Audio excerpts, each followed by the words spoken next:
একবার ডায়াবেটিস মানেই সারা জীবনের কান্না, সারা জীবন ঔষধ আর নিয়ন্ত্রণের মধ্যে জীবন কাটানো। এই কথাটা আমরা সবাই শুনেছি, তাই না? ডায়াবেটিস ধরা পড়া মানেই যেন একটি আজীবনের জেলখানার শাস্তি। কিন্তু আপনি জানেন কি, আধুনিক বিজ্ঞান এবং ডাক্তাররা এখন এমন এক আশার কথা বলছেন যা হয়তো আপনার ধারণাই বদলে দেবে। ডায়াবেটিস কি আসলেই একটি অপরিবর্তনীয় রোগ, নাকি এর থেকেও মুক্তির পথ আছে? আজ আমরা জানব সেই আসল সত্যিটা।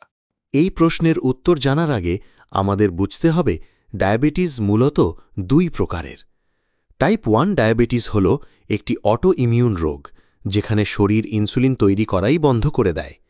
এটি সাধারণত কম বয়সে হয়। দুঃখজনকভাবে এর কোনো প্রতিকার নেই এবং রোগীকে সারা জীবন ইনসুলিন নিতেই হয়। কিন্তু প্রায় 90-95% মানুষের যে ডায়াবেটিস হয় সেটি হল টাইপ 2 ডায়াবেটিস। এটি মূলত আমাদের জীবনযাত্রা এবং খাদ্যাভ্যাসের ফলে তৈরি হওয়া ইনসুলিন রেজিস্ট্যান্সের কারণে হয়, আর এখানেই লুকিয়ে আছে আসল সুখবরটি। তাহলে টাইপ 2 ডায়াবেটিস কি পুরোপুরি ভালো বা কিওর হয়? এক কথায় উত্তর হল না।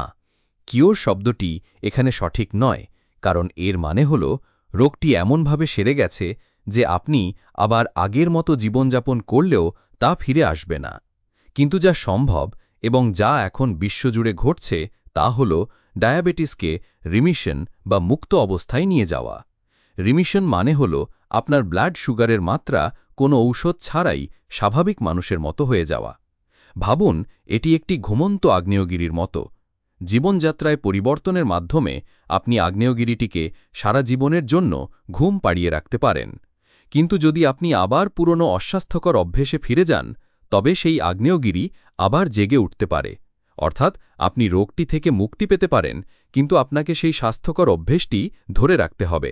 ডায়াবেটিসকে রিমিশনে নিয়ে যাওয়ার জন্য বিজ্ঞানীরা মূলত তিনটি বিষয়ের উপর জোর দিচ্ছেন। 1. কার্বোহাইড্রেট নিয়ন্ত্রণ।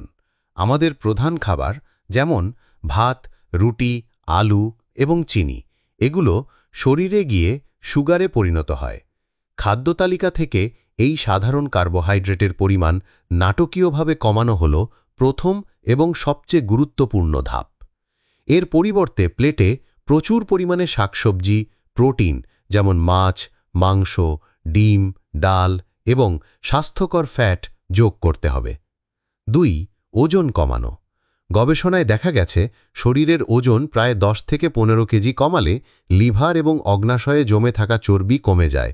এর ফলে অগ্ন্যাশয় আবার স্বাভাবিকভাবে ইনসুলিন তৈরি করা শুরু করতে পারে। 3. নিয়মিত ব্যায়াম।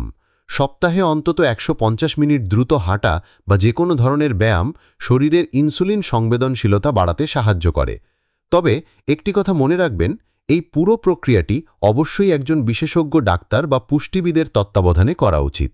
তাহলে আসল সত্যিটা হল, টাইপ 2 ডায়াবেটিস মানেই সারা জীবনের ঔষধের উপর নির্ভরশীলতা নয়। এটি একটি পরিবর্তনযোগ্য অবস্থা। সঠিক জ্ঞান, কঠোর পরিশ্রম এবং শৃঙ্খলার মাধ্যমে আপনি এই রোগটিকে ঘুম পাড়িয়ে রাখতে পারেন। আপনার স্বাস্থ্যের নিয়ন্ত্রণ আপনার হাতে। আশা হারাবেন না, আজ থেকেই পদক্ষেপ নিন। ভিডিওটি ভালো লাগলে শেয়ার করে এই আশার বার্তাটি সবার কাছে পৌঁছে দিন এবং এমন আরও তথ্যের জন্য আমাদের চ্যানেলটি সাবস্ক্রাইব করুন।